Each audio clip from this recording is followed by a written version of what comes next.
Hey, everybody, we'll just give it a second and let folks transition over. And we'll see. We'll wait till at least we get on the other side of 100 participants.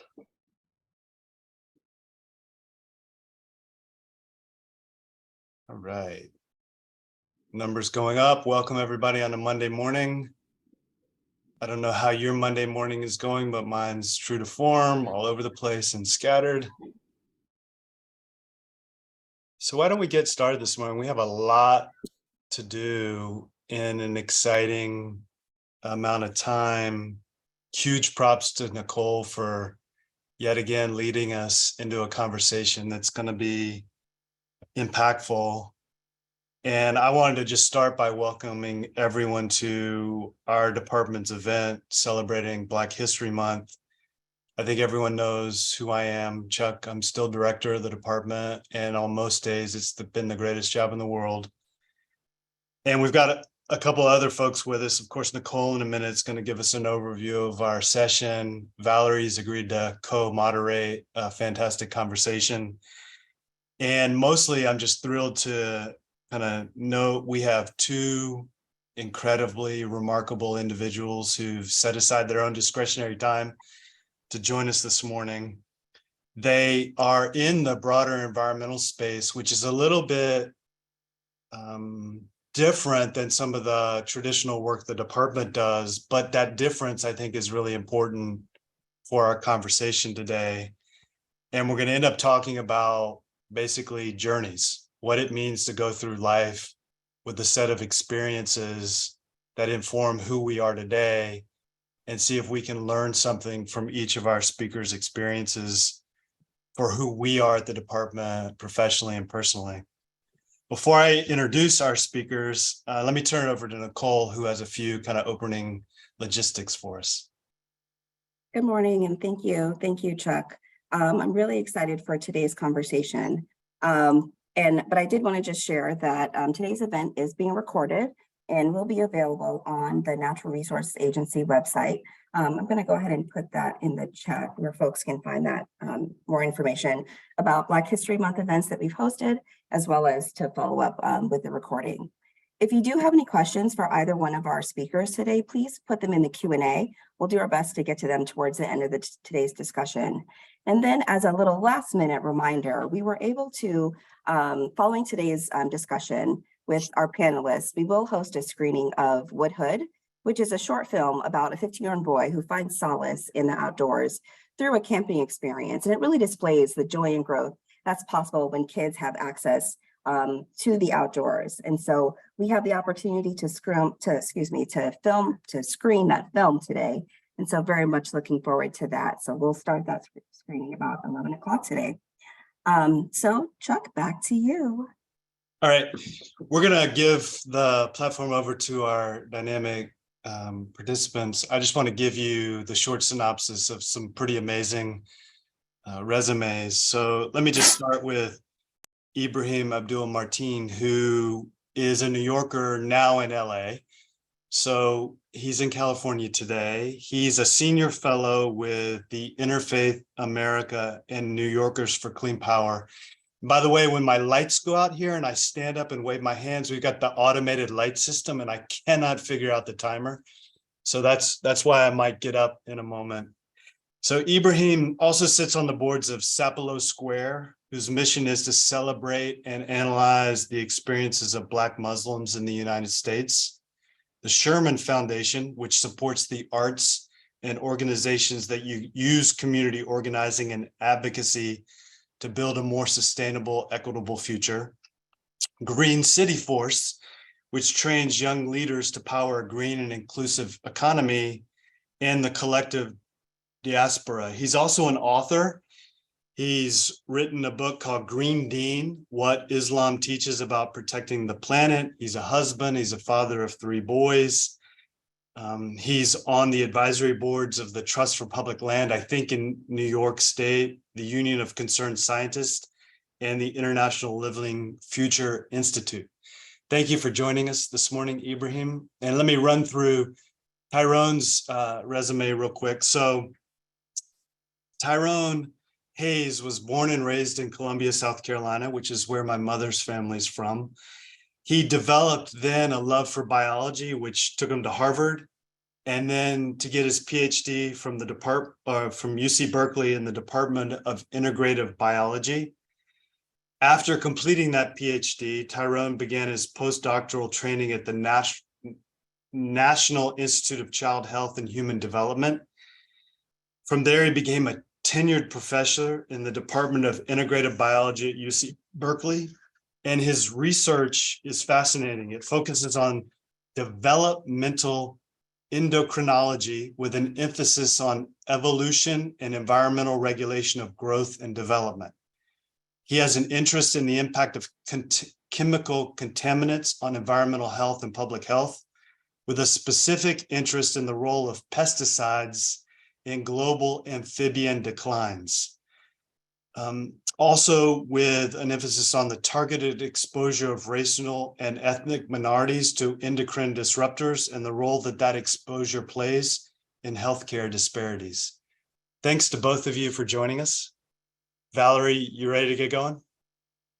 Valerie's ready. All right. Why don't we start, and if it's possible, at the beginning? And let's go with you first, Ibrahim. Tell us what your journey has been from the earlier through the middle and to now how you find yourself in Los Angeles today. Yeah, right. It is an adventure. Peace and blessings to everyone.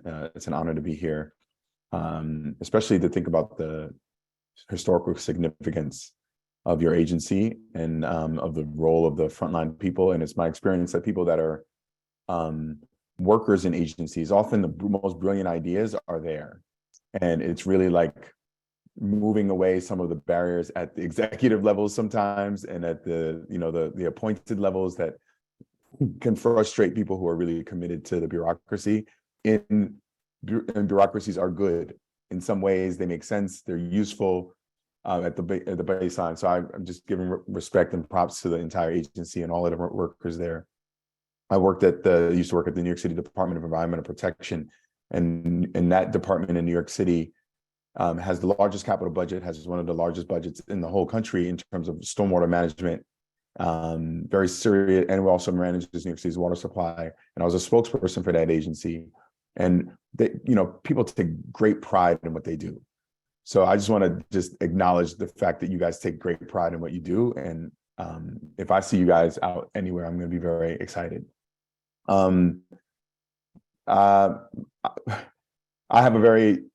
I'll just give you like some snapshots just to give you a framework of it. A lot of times people talk about the crack era and what the crack era was like. And I think people don't really actually understand. I'm 46. I grew up in a particular moment when it was the worst it had ever been in New York City in terms of bullets. Right now, and put this in context, there's about less than 300 murders a year in New York City now, which is an alarmingly high number, 300. But in the crack era, it was almost 3,000 murders a year. So that world is the world that I was raised in. But my parents were really skilled in making us not really understand what was happening. We understood it, but it didn't affect our day-to-day in the same way but it was still a war zone, just to give you that context. And I only frame it because it was a very dynamic, high energy, a lot of thinking, a lot of so there was nothing but wanting to sort of figure out what was in the world. And my father would always take us out of the city. We would always go into nature. That was like a central part of our experience. We were often out in the woods somewhere, upstate, someplace. So we ended up moving upstate and living in a rural area. So I had that intimate experience with upstate New York and with the places where my native ancestors from New York, the Onondaga, that they are from. So those are some very just foundational things to frame up. For me, I went to college at the University of Rhode Island. I had a football scholarship. I used to say I used to hit people for a living. And it's not big time, not like anything like California. 1AA in Rhode Island. It was, you know, you guys would think it's like high school football here probably. Because Californians are crazy. And but the that was a crucial place for me to not only connect and be in nature, but also to test ideas out amongst my classmates and to have had a really dynamic. I was the vice president of student senate, but I was also very involved in lots of other things. So just learning, trying to figure these things out and honing in on the fact that the way we treat the planet is a reflection of how we treat ourselves. And that I got an internship at the mayor's office in Providence under a man named Buddy Cianci, who was probably one of the most corrupt mayors you'll ever hear about in the entire country. Well, there's a lot of competition for that. That's right. There is. There's a lot of competition. But he was he was put in jail and then became mayor while he was in jail. And then when he got released from jail, he became mayor again. So that just knows you the level. But he was also a visionary in terms of environmental issues. And he put more things in place in Rhode Island and in Providence specifically than had ever been done around just dramatic changes that improve the environment. So I worked on that, researching that work. So one of my, and I was an intern at University of Rhode Island. They only would let brown students get internships at the mayor's office. But we worked a little back door so I could get in there. And then I ended up doing more work than the brown students that were the interns. That gives you a sense. And then I'll just jump quickly is that I worked in organizing and activism and a lot of youth work and youth development work. And then when I wanted to go back to grad school, I wanted to sort of reframe what I was thinking about. I started to understand that a lot of the work that I had done was based on sort of a response to what was happening. And I wanted to better understand how we govern, how we manage systems. So in grad school, I studied management, just how to run cities. Just like if some of my classmates are now city managers in different places. And my focus is on how do we manage water, waste, energy, food, transportation, the basic things, what I call persistent human problems, problems that have existed from the beginning of time to now. And then how do we do that in the best way possible? There's a lot of details in there, but that's just give you some snapshots. And I feel like that frames it up. Sorry if I took too long. Not at all. I'm super intrigued by this systems dynamic because I see that both as connectivity for opportunity and systems that have inhibited, us living up to our potential. I'd like to come back to that. And I also really loved when you were describing kind of your family moving out of the city. In part, you were trying to figure out what was in the world. And Tyrone, help us kind of get a flavor of your arc of your journey. I'm pretty familiar with Columbia, South Carolina, from my own experience. And what was it that took you from there to where you are now in Berkeley as you were figuring out what was in the world? Oh, I'll do that. I first want to say, Ibrahim, I really appreciate your story. I have to say, given the nature of the panel and today, when you said brown students, I was completely thinking about a different thing. It took me a minute too. I don't know if anybody else was, but I was like, it took me a minute. oh. Yeah. I was like brown, and then I was like Providence. Anyway, yeah, it took me a while to figure that out. So I grew up in South Carolina, and in many cases, I think the disadvantages that I faced became the advantages. One of them was we lived in a low-income, all-Black neighborhood. Well, let me start all the way back so people have a context chronologically. I was born in the Colored Hospital in 1967. I was born in a town that still had colored bathrooms, for example, colored drinking water fountains in some places. And I grew up in an all-Black neighborhood, in a low-income Black neighborhood, and it was, the advantage was that it flooded when it rained. And so we had frogs and snakes and turtles swimming through my yard in the summers during these big thunderstorms. And living in wildlife, living in nature is what I think stimulated me and made me a biologist, just wondering things like how do the birds know when to fly south, when to come back, how do frogs know when to metamorphose, just trying to understand environmental regulation of wildlife, understanding when the snakes and frogs were active and how they knew when to come out of hibernation. Those kinds of really basic questions made me a biologist, and it just always stuck with me. And now I go back.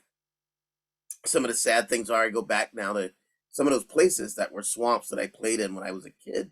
They've now been paved over, and the ditches and things where I would catch my frogs and fish are now covered over.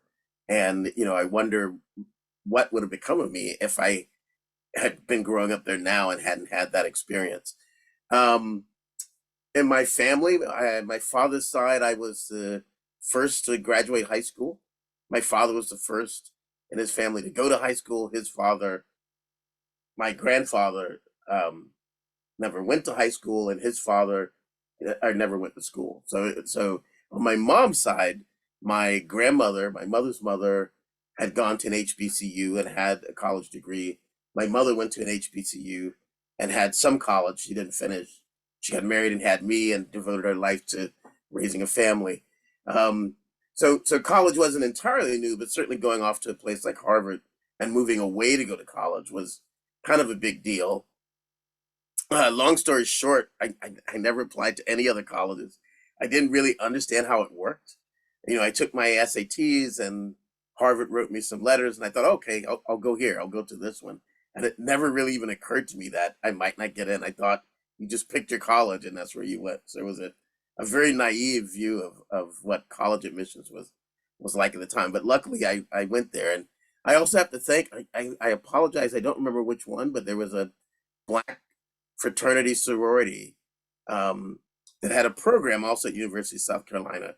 There's a lot of stories around that. And so my junior year in high school, the summer after that, they had a program where they would invite young Black students to come and live on campus for a week and pretend to be college students. And I remember thinking, yeah, I'm going to go here. It was such an exciting week.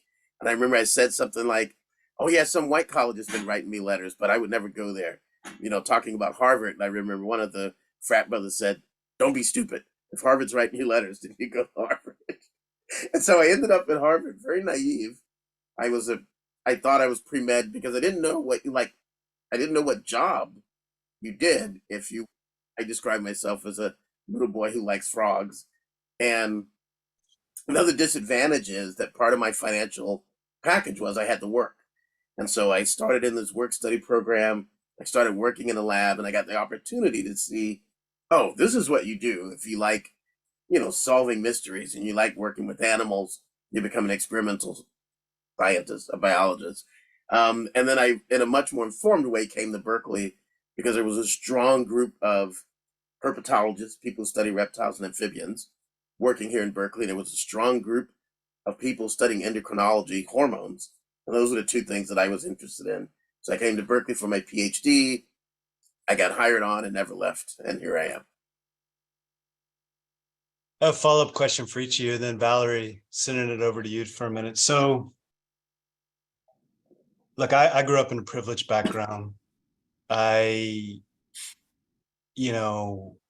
had moments where barriers were removed because of that privilege, and have been in my own effort to figure out what the world was. So Tyrone, for me, one of the biggest challenges was, caring a lot for my grandparents who lived in Colombia, but in hindsight, pretty racist. And the person that made the biggest difference in my life as a youth was African-American who did their yard work and was not educated in the classical sense, but showed me the wonders of their backyard. And Ibrahim, on another front, so I have a young son whose best friend is Muslim in Berkeley. And it's through the experience of his bestie, that he's realized the world can't be put in a standardized box, and it's so diverse. Could either of you share a little bit about barriers you've faced that have turned out to be difficult to bust, but in hindsight have really influenced who you are and have made such a difference? And I'd leave it up to you, which of you might go first, and then Valerie, you're up next in the Q&A here. I have to defer to Tyrone. He knows it. He knows it's coming. geez, barriers. Where should we start?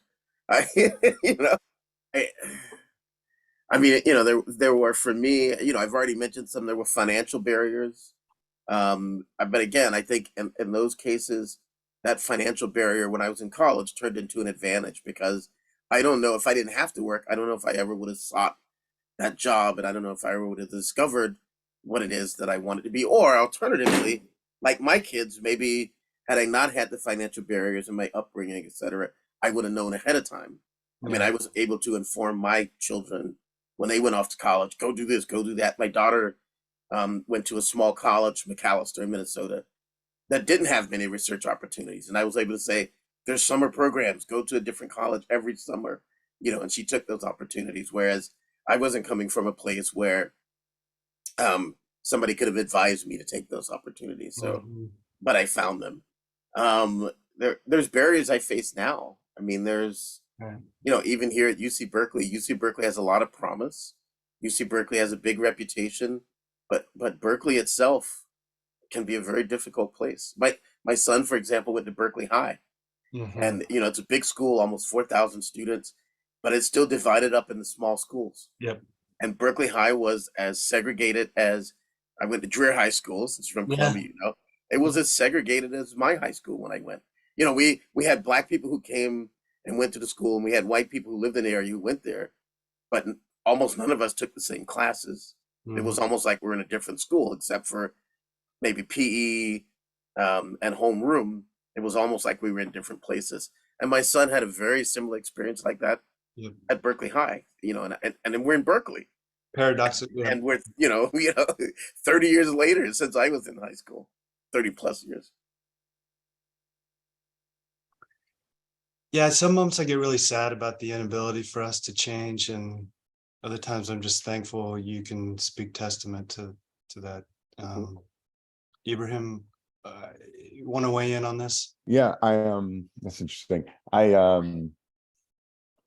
think the primary one is that I would say that there was a lack of leaders of men of color that were the generation older than me. So really a little bit older than Tyrone, right? That were able to, so this is what happens with people who are privileged or who come from backgrounds that remind them of people that they work for. So when you are a white person who works for that has an advanced degree that's very impressive and has a background and relationships that are very established and have been for a few generations. When you meet someone who is similar like that, they say, oh, I like this guy. He reminds me of, essentially, he reminds me of myself, or she reminds me of myself. And then they take them and give them a position that they're not ready for when they're young. And then they help them and support them when it gets hard for them, so that they get over that hump. And then now they can take bigger jobs and bigger roles as they get older. So that you become a chief of staff as a younger person with that type of privilege to a very high level executive. Yeah. And that gives you the ability to now understand how the entire thing works. So now you can move into lots of other different roles at your discretion almost. Because people understand, because you got hired at this position at such a young age, you're so brilliant.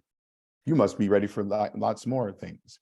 What happens was, and because everyone they only put those people in the situations when they remind them of themselves. They feel comfortable with them. I heard some people walking out of I worked in the mayor's office of long-term planning and sustainability in the Bloomberg administration, like the real crack unit that was trying to figure out how New York City was going to manage itself 100 years into the future. I heard someone walking out of an interview saying, oh, I like that guy. I like that guy. He's great. He's awesome. I looked at his resume. It's exactly the same as the two guys walking out of the thing. Exactly the same. So if it's a young Black person that's in the mix, the barrier is you don't have anyone that's just going to put you in a spot that you're not ready for. Mhm. That's just going to hook you up. So what I've always said to people is find something of the people that are people of color that are in your employ that remind you of themselves, even if it's not the physical, but there's something about them, about their hustle, about their ethic, about their energy, about their background, something, anything. And just use that as a reason to pull someone into a situation. Yeah. And put them in a spot that they're not ready for, because that's the only way you get ready for it, is by doing it. So that's been the biggest barrier for me, because nobody, there's been no mentors in the space where I'm in. We're like planning and engagement around big, large capital projects and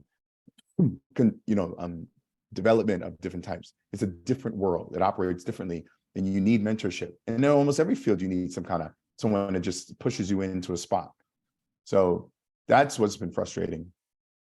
I can't do anything about that, right? What I can do is that I can say, I'm going to put somebody on. When I get into a position, God willing, and I have done that in other roles that I've been in, where I make sure that I pull someone and say, listen, and I tell them straight out, you're not ready for this. But you're going to get ready for this. You're going to learn about who you are in this particular moment. And that's the biggest missing piece. It makes me think. Go ahead, Tara. I was going to say, Ibrahim's making me think about, too, as we both answered a question, that there's real barriers, and also there's the sort of historical and mental barriers that don't go away. And the thing I'm thinking about Right. my story of University of South Carolina is, if I can pretend to draw on a screen, we lived about here when I was growing up in South Carolina, and the public library was about here, Richland County Public Library. And my father always drove like this to go to that library, drove like this. And Columbia, so you probably know the punchline of the story is, I never knew why we drove that way to get there until a few years ago. I was invited to University of South Carolina to give a lecture, and my parents had never seen me speak before. I invited my parents, and I honored my parents and thanked them for their love and support in my introduction. I gave my talk. We went out to dinner, and after, I remember my father, who, rest in peace, just passed away 3 weeks ago. My father started to cry at the dinner, and I've only seen my father cry 3 times in my whole 55 years. And I thought, well, maybe I said something wrong or whatever. And my father, at some point, he said, I never thought in my lifetime I would be at that university, sitting there watching all those white people listen to my son talk. And that's when I realized he drove like this because he was driving around the University of South Carolina campus. And he said, when I was a kid, I lived over here in the neighborhood, which is now dormitories for the university. And his high school, one of the 2 black high schools, was on the other side. And if he walked across the campus, they opened the fire hose and turned dogs on him. And so to this, to his dying days, even though that barrier is gone now, he never drove across that campus, even though, the campus have been integrated since the early 1970s. And it's just a real difference between that and my kids grew up on a college campus. So when my kids went to college, they were very comfortable. It's like, it was like being at home. But for me, being on a white campus was a very different thing because of those mental barriers, even though they're still not realized barriers in some cases there. It takes a long time to get past that history. Yeah, I'm just getting to know you, Tyrone. I appreciate you share that story. I'm glad your father got to see you make that presentation. Me too. Valerie, you want to move us? Can you all hear me okay? My speakers have been crazy. So Tyrone, I'm going to say I actually took a class of yours 25 years ago. I'm not sure. A long time ago, but it was at Hopkins down in Monterey, and it was so amazing in the sense of you think of biology doctors, like we're in the marine space and talking about all these things, and you were so animated and just so fun to listen to, and it kind of rocked my world in the sense of this is what science can be. Wait, science can be fun, and it's not all depressing all the time about how the earth is gonna die. And so I thought it was just such a breath of fresh air and so unexpected. And so when Nicole suggested you as a speaker, I was 100% yes. And what a cool thing for our scientists, and Ibrahim, as you spoke about too, for our government folks here who are the day-to-day going out and collecting red-legged frogs and going out and doing all this work day after day after day after day. And the environmental problems are still there. I wonder if you all have some message of hope for our folks, because they're doing this day in and day out without crowds of adoring fans at classes and without, big speeches to give. I wonder what you can say to our staff that might help them through the monotony of it all, but, are doing purposeful work and important work. Ibrahim. That's not right. Wow. That's these are very harrowing moments, I think. So I just want to give some context, is that I'm a Muslim and I wrote a book about Islam and the environment. And I look at the way we manage waterways, energy, food, and all these other systems. And I think when it comes to how we organize our land and our spaces where we live. So in Islam, in Islamic law, in Sharia, you have a different delineation between lands that are set aside for human beings to cultivate and to build and to live on and to grow on. So that's like our land. So in a traditional Muslim society, if you went to a space and it was not being used and you made it useful, it was yours, right? You own that. You make that happen. But that had to be in a certain zone. There's also another zone where you can hunt and you can do other types of like cultivation, right? Like you can, but it's supposed to be for animals, but you can hunt. Then there's also a zone where you have to leave them alone. All wildlife, right? You have to just leave it alone, and it's wild. It's meant to be wild and it's meant to stay wild. So this delineation of uses is a deeply old and it's part of the human project.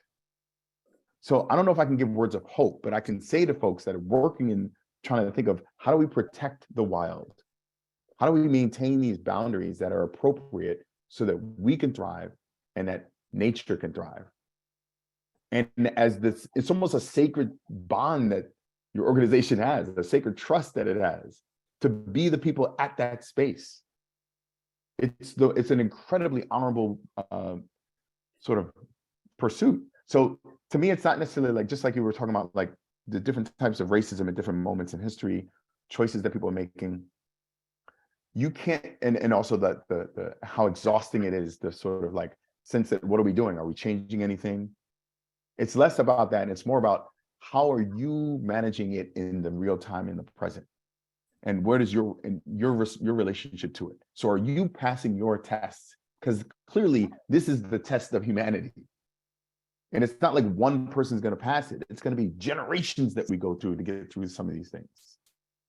So it's honorable to me what you like. The message of hope should be in your pursuit. You are existing in it. You're doing it, and you're exhibiting that for your families and the communities and people that are around you. That's my impression of what your role is in this agency. And so I would feel very engaged, and even at the smallest job to the biggest job, you're part of this larger effort. That's a blessing. And there's a lot of gratitude in that. So it's hard to talk about hope, Valerie. I wasn't really a hope and change guy per se. And the way that Obama talks about it, I'd be like, well, what are we hoping for? Like, I'm more interested in what are we doing? So anyway. Well, thank you. Yeah. Interestingly enough, oh, sorry, go ahead. No, please go ahead.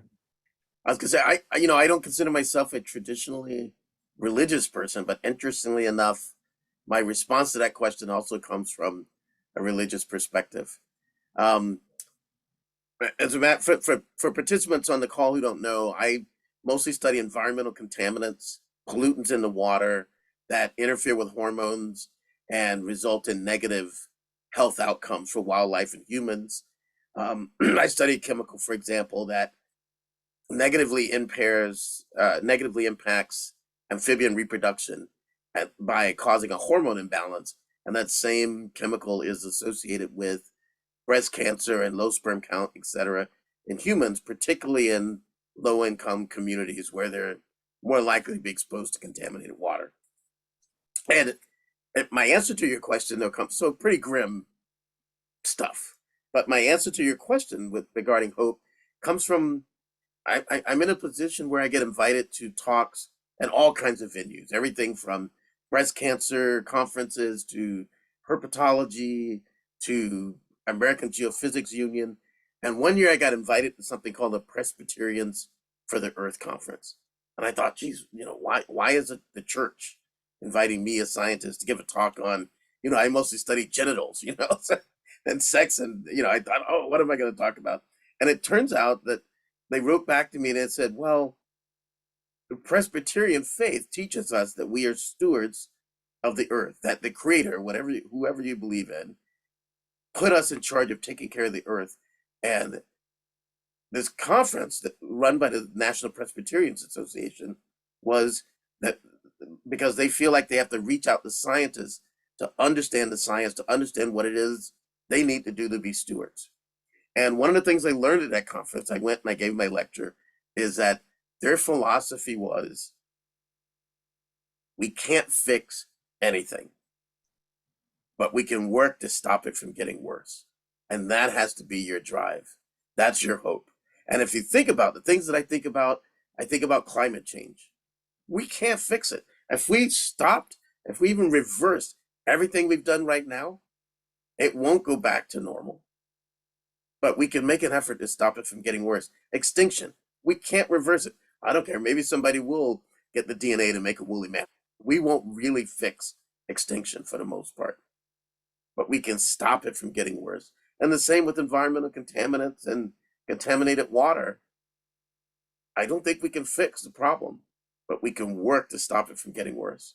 And that's my hope. If we all give up, if we all walk away, even on a smaller scale, I talked about Berkeley. Berkeley, the university, isn't what it can be. But if I stop fighting to make that happen, if I stop fighting for the diversity, equity, inclusion, and belonging, then it's only going to get worse unless we all fight. So to me, that's where hope comes from, that we can't stop it, but we can stop it from getting worse. Hey, I would say to each of you, my guess is you've got 171 participants who are really resonating with your comments. Here's why. While our past isn't our future here at this department, I think to a person, the ethos is, how do we save something? And you have folks who've spent their entire life, insert some species, and now they're grappling with the existential, dilemma of losing it. And what I hear each of you talking about is the commitment, almost the faith level, which to me is different than religion, the faithness of it, the absolute conviction of it, the trust in the doing of it to save something. And I think that's, my guess is you got 170 folks who are kind of thinking, holy cow, they're talking my language. When they talk about the faith of doing something and the conviction to doing something. And before you got on, Tyrone, we were chatting a little bit, Ibrahim and I, about an NPR story I heard this morning, which the communicator was advising, don't call it climate change anymore, call it climate disruption. Because disruption is what's going on. And, all the more reason to have that resolve of faith. How do y'all make that connection between faith and your work? Did you just arrive upon it? Or, you've done countless lab experiments for 20 years and you're just not giving up? Or Ibrahim, you've looked at government, bureaucracy, and to me, bureaucracy is anywhere you want to find a system in a big institution, and you've beaten your head against bureaucracy, but you've not stopped trying to improve the system's thinking. I mean, is it trial and error? Is it persistence? Is that what gets you to your faith today? I think for me, it's just looking at, we've had a lot of systems of government and governance of people and different groupings and different organizations. The institutions of religion are some of those vehicles. Mm-hmm. And that's ways that people communicate through, also through the stories and the values, and then essentially what we would call memes now of those traditions. And so for me as a Muslim, I felt it was very important for me. There had to be a contribution from the Islamic context that was in a plain language framework, right? To sort of like express that, because I felt that oftentimes you'd have overly rational scientific arguments that made perfect sense, but were never going to communicate to regular people. And for example, if you eat less meat, we dramatically alter, our greenhouse, sort of the future. If people just all became vegetarian, but you can't tell people to not eat meat. And how do you do that? Like that kind of dynamic. So that's the context is, how do you translate these issues to large numbers of people and how they get organized? As a Muslim, I felt it was my duty to think about it from an Islamic context, which meant just looking into the tradition. And there's lots of examples, because it's always been a system of managing water and waste and energy and food at its core in some ways. From all of these governance structures are, and so it's important. The problem you face is when people are not open to that, and that's fine. There's lots of other arguments for why we should protect the planet as well. Karen, over to you. And just a note, anyone watching, you can throw a question in the Q&A and we'll kind of see if in the next 15 minutes there's some audience questions while Valerie and I navigate the last chapter of this conversation, which I hope is just the beginning. Mhm. No, I don't really have much to add. I think we're in very much agreement. I think what's interesting is we hear that this has been a concern since the beginning of times. Really, it's just our crisis is much bigger now. Whether it's Islam or you hear about Native Americans that had, in California, we hear right now that Native Americans had the indigenous people here had a process by which they had controlled burns and managed and controlled the forest, and there were rules about where you collected and where you hunted and where you grew and things like that. So it's something that's been really a part of us, and I think it's the disruption is that we're not paying attention now, that we've let the problem get so big now that we're so desperate. Yeah, I think And I think we are desperate, by the way. Yeah, I just reread in the last couple of days The Sixth Extinction, Elizabeth Kolber's, just because I saw it in my bookshelf, and I hear you on the desperation part. Hey, I got a question for you. Why are frogs cool? For me, Uh-huh. oh, there's many things that one, the metamorphosis. I mean, that's what really struck me. And as a little kid, being able to watch an egg develop and turn into a tadpole, and now as an adult, knowing that many of those genes and many of those developmental patterns and mechanisms, for example, the way we make our spinal cord, that's the same across vertebrates. But frogs don't have an eggshell or membrane, and so I could see it as a little kid. As a bird, as kids, with birds, we'd watch birds, but they were developing inside an egg. You couldn't see it happening. When my mom was pregnant with my little brother, we didn't have ultrasound back then. You couldn't see it happening. But the ability to watch what to me was this magical transformation. And then on top of it, they go from being one organism, a tadpole, to an entirely new organism.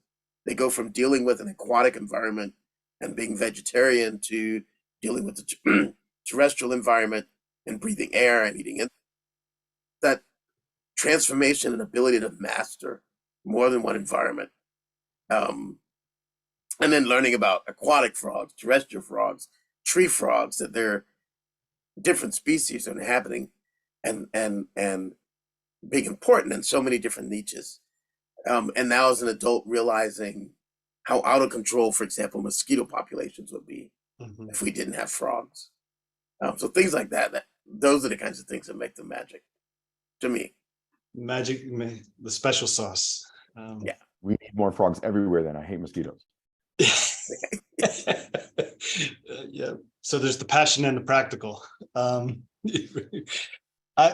Question over to you, Ibrahim, just looking at what's coming in from the audience, and I'm going to add to it. So the question is, what advice do you have for Gen Z, and honestly, I can't define what Gen Z is, for discovering their niches and their role with the condition of our planet. And I'd add, comma,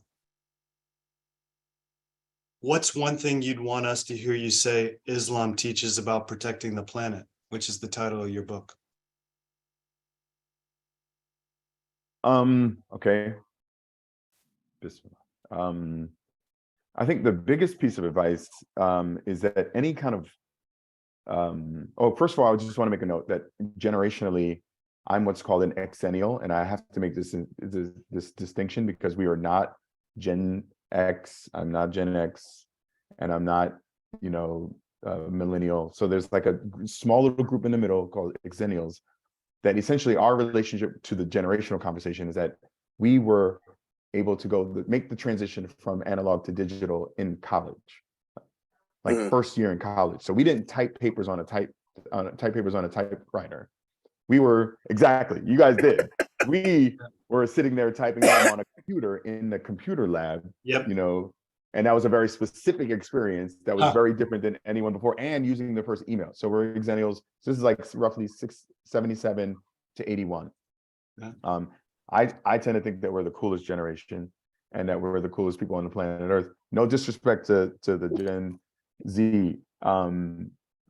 So my advice to the Gen Z who grew up within the shadow of 9/11 in a way that we couldn't even imagine, everything was all good for so long, and then all of a sudden the world's been crazy for Gen Z, super stressful. They're way more polished than people in my generation. They had their stuff together way sooner than the people in my generation. We kind of like stumbled into stuff and they're like, I want to do this. So I get it. You guys are awesome, and you guys process information better and faster than most of us that are older than us. Not to say that you're smarter. We're very deliberate and we make good decisions, but you guys are like ready to do it. So my basic advice would be, since you're good at all of that and good at analyzing data and good at understanding and reading the world, what is the problem that you're most obsessed with? That's the problem that you have to solve. If you are in government, you can solve it with a policy. If you are in the private sector, you can solve it by making a company around it, right? That's the baseline, is to identify what problem you're solving.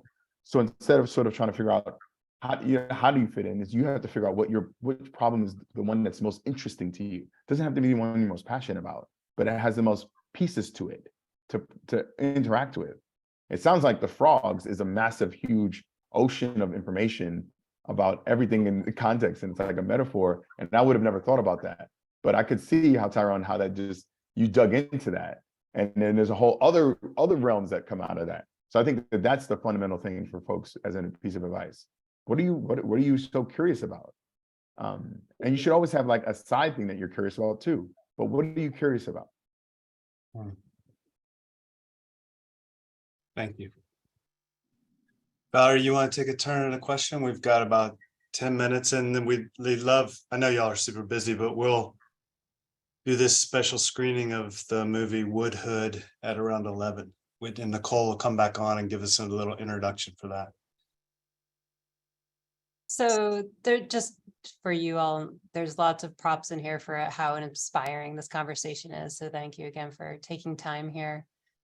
There's a question which I sort of think is more for Chuck and I, but I'd love to hear your thoughts on it of, it's great that we're having this conversation during Black History Month. How do we make it not just a month and like, oh, and my lights are doing the same thing. So how do we take it from just being February, where we talk to amazing folks like yourselves, and like make this a day-to-day thing, which is part of Nicole's job, but like all of us are required, right, to do this every single day and make those connections. What are your thoughts about that, about how we can make this more integral, right? And maybe for like the frogs, it's that connection of how are all these systems impacting that one species, and how do we connect the dots to make it all more fluid, so it's not like a separate thing that we do one day out of the month, right?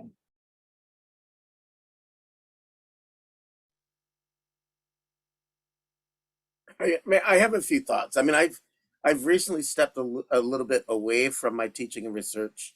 I'm now an associate dean for diversity, equity, inclusion, and belonging, and just coming off of being co-chair of my department. And my approach there was this is going to sound counter to what you just suggested, is to take it away. Because in my department, I said, okay, let's move away from an office of diversity, equity, inclusion, and belonging, and let's just make that part of everything we do.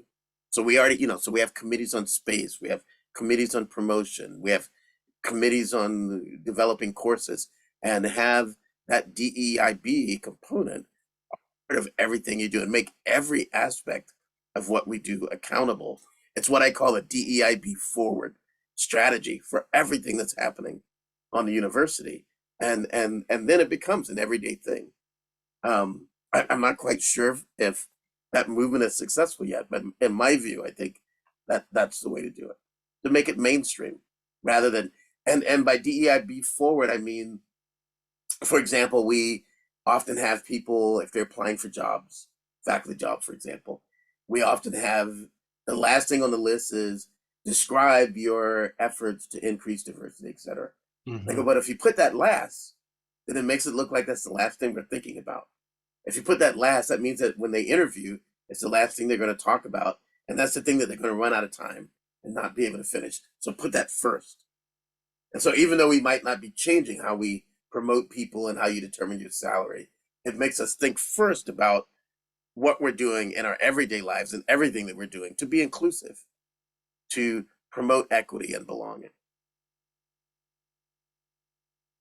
I feel a little bit stuck sometimes for us on our end, looking at a fairly large institution that's traces 150 years and asking what kind of change, Ibrahim, system-wide to implement. And it's hard. I feel like we are finding our way to answers, but are far from it. So I appreciate that. I mean, this is intriguing to me. Obviously, there's like a consultant assessment hat that I put on in my head, and I think about what's your current attrition. I'm curious about your attrition because that will speak to what your future is. Yeah. And the decisions that you're making at this juncture in terms of who you're recruiting, and how you're developing talent. And I think that could have there's lots of ways to do that and to think long term, because you're not going to make substantive changes. Listen, an entity should reflect the diversity of the people that it serves. Agree. So that there is a lot of room for lots of amazing people within the agency, right? And that theoretically, that difference of that diversity that's reflected in the community will then help to manifest how it's reflected within the organization. And if that's intentional, some of these principles or ways of doing evaluation that infuse, stuff into it that's relevant, helps people to understand what the organization is about and how we treat each other. Yeah. So there's like a baseline there that's I think a crucial piece. You're not gonna, you have to have a plan, like an intentional plan that addresses that all of those aspects, the attrition, the training, the reach into the community, because you also want to present a face that invites people to want to be part of it. Yep. And then the last thing I would say is just civil service exams and being very intentional and partnering with the right people to make sure that young people see civil service as a pathway to like a very stable life. Yes. And that to me being like, why don't we have civil service exams earlier, or at least preparation for those civil service exams in high school? And why can an agency with this historical context be able to lead on that? And that's the power of being such a venerable agency. You can make leadership in California, which is the leadership entity of the whole country. Yeah. So your statements can have national resonance, international resonance. So I think, there's a lot of excitement about what you guys could do, and then just hire people that don't have it yet, but make sure that they have it. Yeah. Hey, I want to just offer a perspective for both of you. Valerie and I would love if you wake up in the middle of the night in a month and have an idea about the California Department of Fish and Wildlife, send it to us. And here's why. This is heretical for some. But I do think our voice through our department can help change the nation. So there's 50 state wildlife agencies. The history of those entities traces back to hunters and anglers in the 30s, 40s, and 50s. Who were primarily hunters and anglers?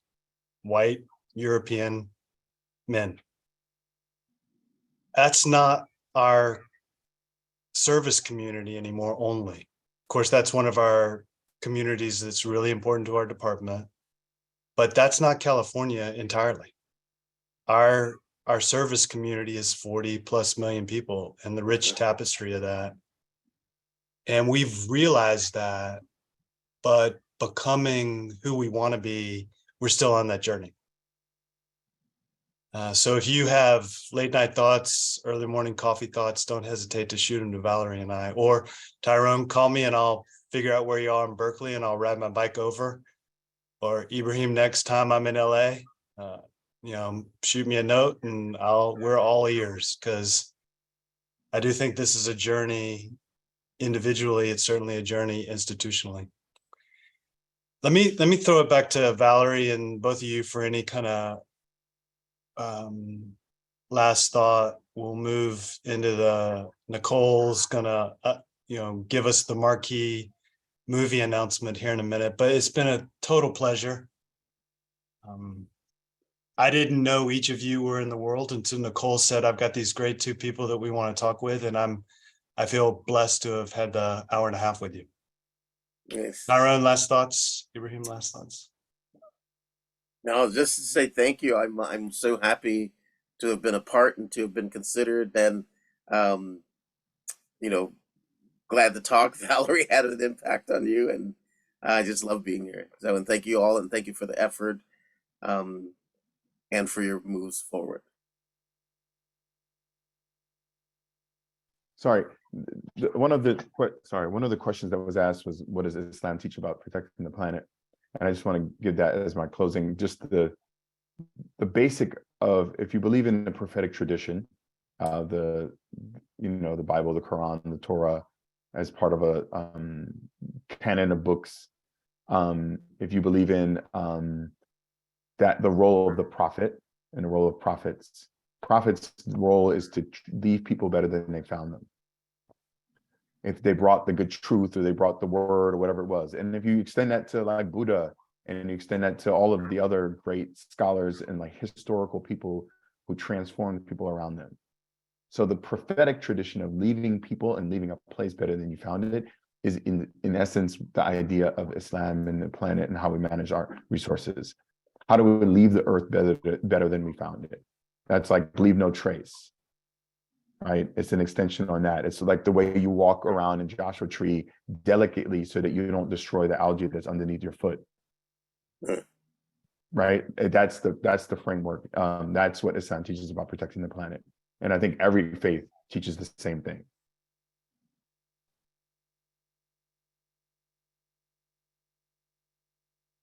Chuck, you're on mute, so we cannot hear your final words.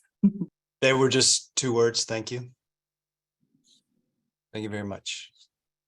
Wonderful. Really, thank you both. And thank you, Chuck and Val, for moderating today's discussion. Again, I think these discussions are incredibly important, just to hear voices from voices of folks that we may not always hear from, and uplift those stories. So in the same regards, we're going to transition into a film screening that I'm very excited to share with you all today. And I became aware of this film through our Chief of Law Enforcement Division, David Best, shared it with me and reached out to the film's director. They said we can share it here, so I'm very excited. Wood Hood is a film by Alex Cullen and produced by Manny Almonte and Andy Isaacson. Andy is also the co-founder of an organization called Camping to Connect, and I'll share the link for the organization in the chat here in a moment. But Camping to Connect, is a BIPOC-led nonprofit experiential mentorship program that uses outdoor recreation and nature immersion to address the diverse issues faced by young men of color in America's cities, from mental health to healthy masculinity. So this particular film follows Devon, who's a 15-year-old kid from New York, your home, Ibrahim, who loves skateboarding and craves a quiet place. And on his weekend-long group camping trip with Camping to Connect, excuse me. As the film weaves between the city and the woods, a space that is unfamiliar and historically inaccessible to these kids, we're able to witness the joy and growth that is possible when kids have an opportunity to find that quiet place. Wood Hood has had its world premiere at the 2022 Mountain Film Festival in Telluride and won both the 2022 Mountain Film Festival, the Short Film Award, and the 2022 Crested Butte Film Festival Act Now Award. So without further ado, I would love to share the film. And then I'm going to put a couple of links in the chat. The director has asked for attendees to please fill out this really quick short 1 minute survey just to get your feedback on the film and its impact on you. So after the film screening, if you don't mind doing that survey, that would be fantastic. All right. And without further ado, here is Wood Hood.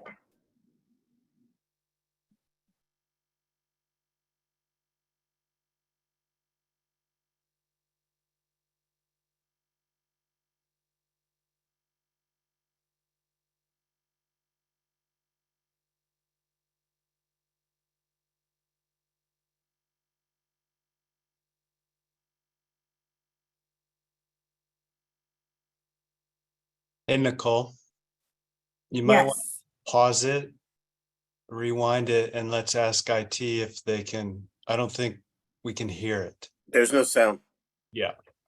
but I wasn't sure if there was supposed to be. That's why I wasn't speaking up.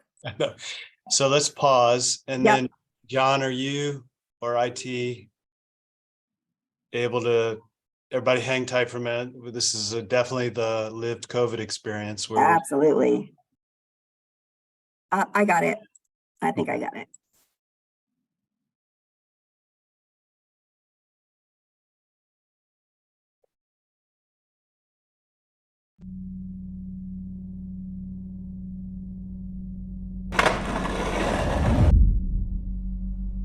The city is a lot of things. How about yes.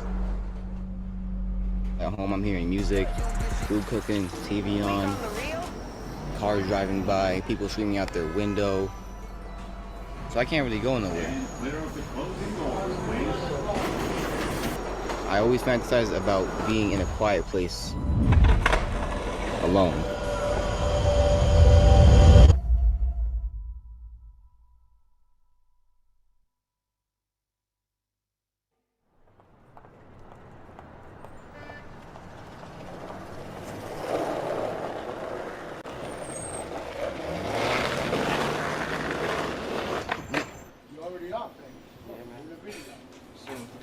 Can I get a sausage, steak, and cheese with hot sauce? Sausage, steak, and cheese with hot sauce. Bread toasted.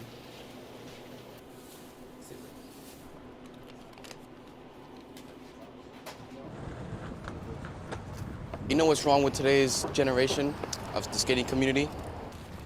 When they see a person that's struggling to skate, they think it's a poser. But they were just like that. I was just like that too. Literally, see? Balling, trying. I wanted to quit skating.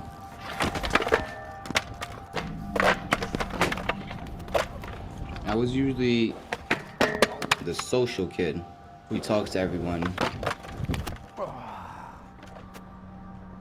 But then I started going down. I didn't like people at one time. They were doing some messed up stuff to me. They still wanted my boards,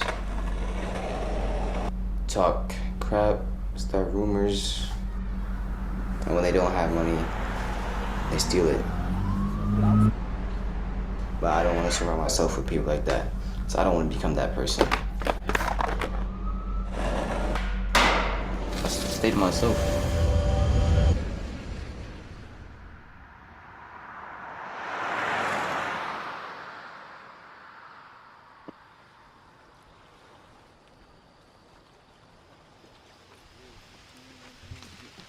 Hurry up, guys. So hold this real quick.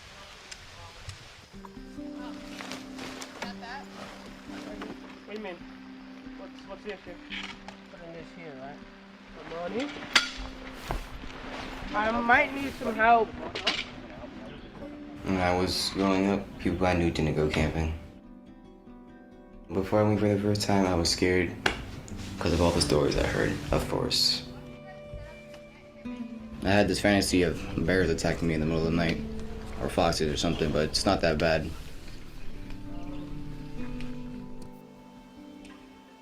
So welcome to Camping to Connect. I'm very excited for what we're gonna do this weekend. You're gonna make new friendships, it's a brotherhood that we're building here, so I'm excited for that. Nature is going to offer us that space of communion. It's gonna offer you the peace that you don't find in the city. And I promise you, you're gonna understand that you too belong to the outdoors, and the outdoors belong to you. 3 simple words that describe where you are right now. Things you're thinking, things you're feeling as we enter this experience. My name is Doomy.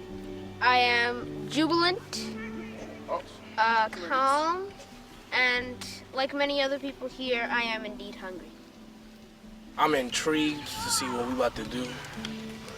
Open-minded right now, and excited. I'm Dev. I'm chill right now. I'm chill, I'm hungry, and I want to sleep. I'm tired. Let's start at the beginning. Historically, there's been a very different relationship between people that look like us in the outdoors. Okay, so lots of laws and legislations were put into place to keep us from being able to enjoy the outdoors leisurely. Usually we were working or trying to run away from something. It's kind of how America was built. Indeed, yeah. So we're gonna take a minute to acknowledge who lived here first. All right, so we're just gonna do a brief moment of silence. We're gonna start now.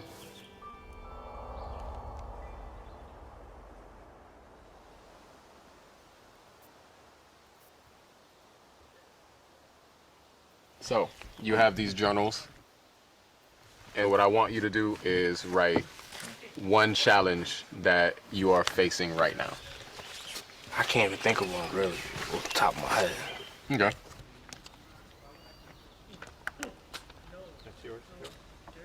Thank you, sir. We have to rip them out. Yes. Because we're burning them. I don't want to burn it. Burn it. No, that's disrespectful. Burn it. All right. I am this close. We're gonna burn it. It's a personal challenge, guys, something that you guys are experiencing, whether it's at school, at home, with your friends, with your family, whatever it is, those are the challenges that we should put down on a piece of paper and put out in the universe.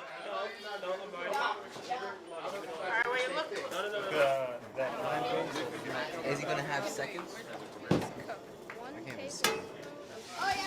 Yeah, that's actually.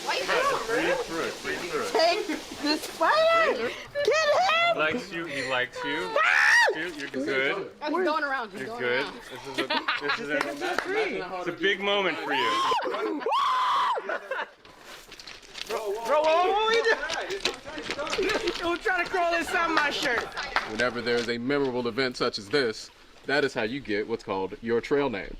So now while you're hiking, you'll be referred to henceforth as Daddy Longlegs. Daddy Longlegs, gentlemen!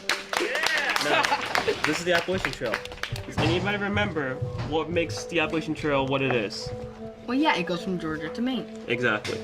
Now, remember how much of this is a mile, and then just go from there, all right? All right, that's 1 mile. Uh-huh. That's 2 miles.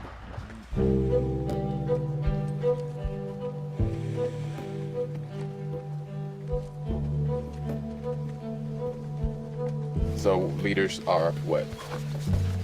Leaders are courteous, wise, and respectful. Let's go, let's go, let's go! I say leaders are caring, strong, and positive. Looked up to, mature, and intelligent. Okay. There's not one shape or form of a leader. Doomy, it's John. We're on our hike, and we're gonna be just walking.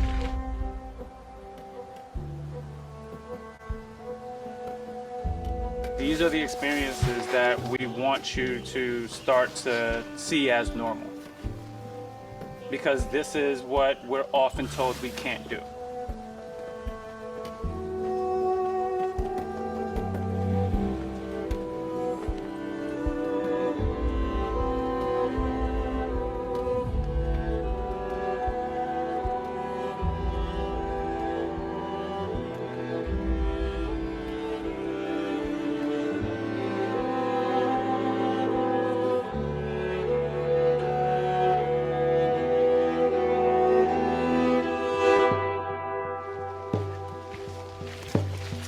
Put it there, but it's just kind of shallow.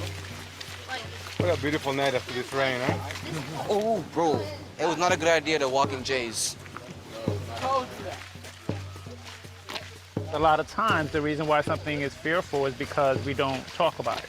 We don't express it. We don't give it any air to kind of breathe, right? What's happening? What's happening down there? This isn't a path. Are you sure? Getting lost is okay. That's how you learn how to navigate.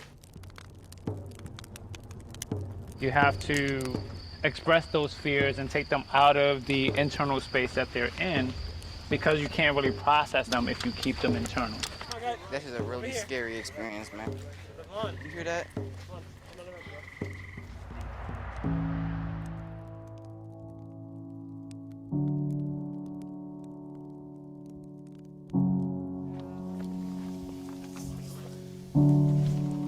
This person's challenge is not communicating well. This person's challenge is swimming. This person feels self-doubt and not feeling good enough. The fear of opening up to people. Death. finding purpose in life. Ooh. People didn't like me. A lot of people just thought I was annoying. And, you know, it just really made me feel alone. I don't like being alone for like long periods of times. Like, I resonate with this fear because like being alone just makes me feel like kind of scared. I don't like to, but I think I got social anxiety. I just don't like talking to people who I don't know. At some point, you got to figure out, like, who do I want to be? So lean into who you are. Lean into that quirkiness. Lean into that thing that makes you unique, right? That shouldn't be something that is a negative. That's what makes you the dope human that you are.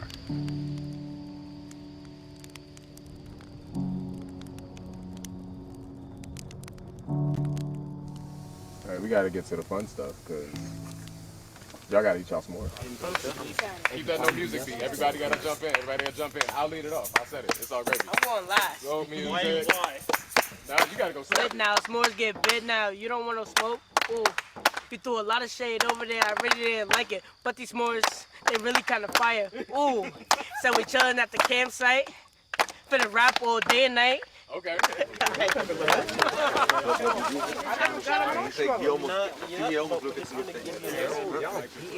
Marshmallows. Detail of the marshmallows.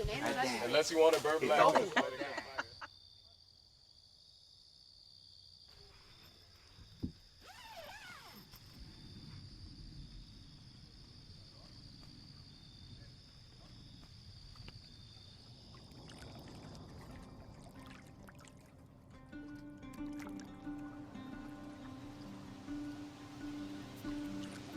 Again, reach up and now over towards the left. Feel that stretch on the right.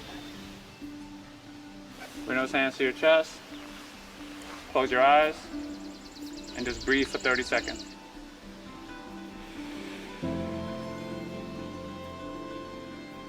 I find brotherhood on this trip because we're all doing something to help us help the other person. I'm doing this for this person. He's doing something for that person. He's doing something for that person. So if you don't do your part, it's like the domino effect.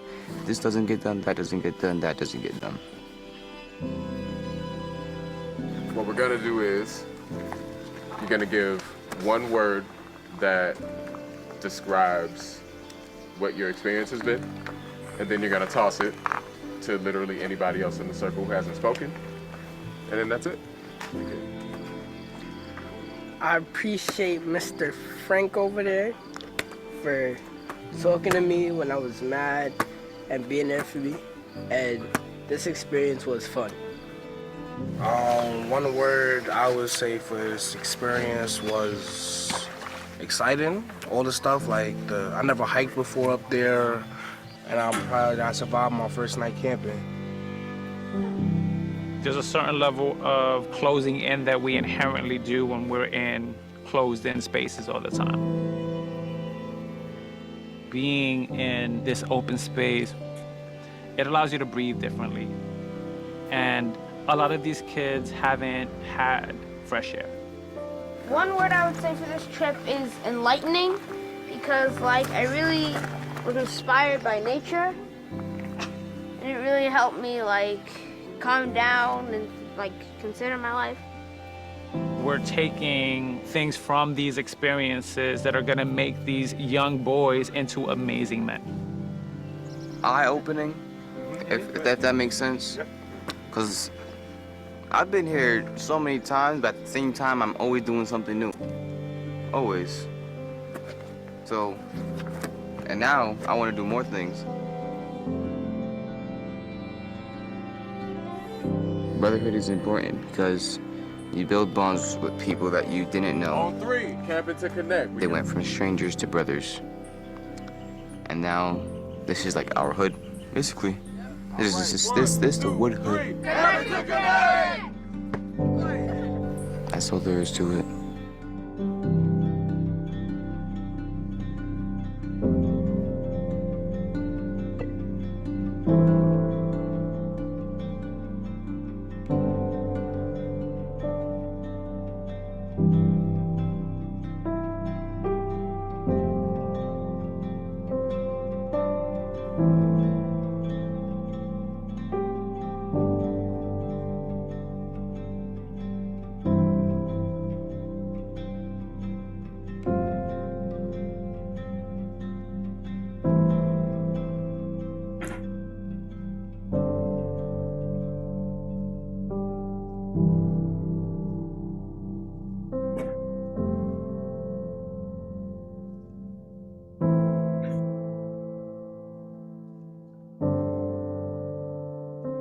Hey, I'm Dev. Thanks for watching Woodhood the film.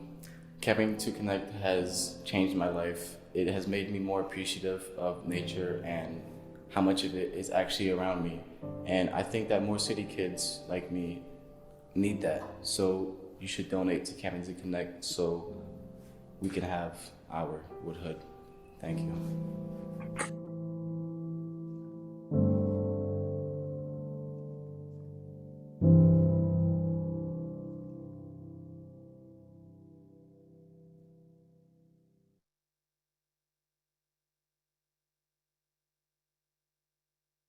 So thank you all for joining in that short film screening.